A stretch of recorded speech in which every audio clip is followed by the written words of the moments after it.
Наместо на скарана протести за 1 мај, но ова повика повелбата за солидарност во која членуваат десетина синдикати од земјава.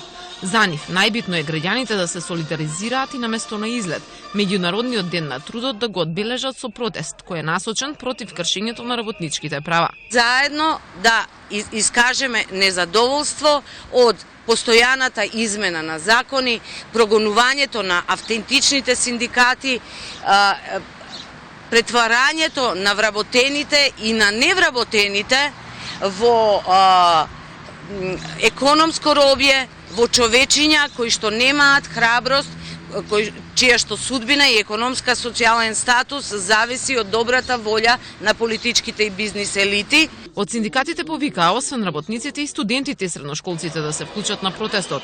Оти токму тие во последно време покажуваат истрејност и решителност во измолдувањето на своите права. Повикаа да не подлегнуваат на партиски притисоци и наместо на маршот кој паралелно го организира ССМ да се приклучат на протестот кој тие го организираат. 365 дена ни го кршат достоинството и ни ги газат правата, 365 дена треба биде и борбата.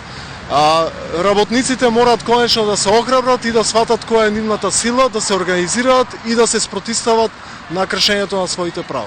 Инаку во 12 часот на 1 мај ќе започне протестот од пред споменикот на предвоени синдикати кај Олимписки базен. Ќе продолжи пред собранието, па до Министерството за труд и социјала и ќе заврши пред владата.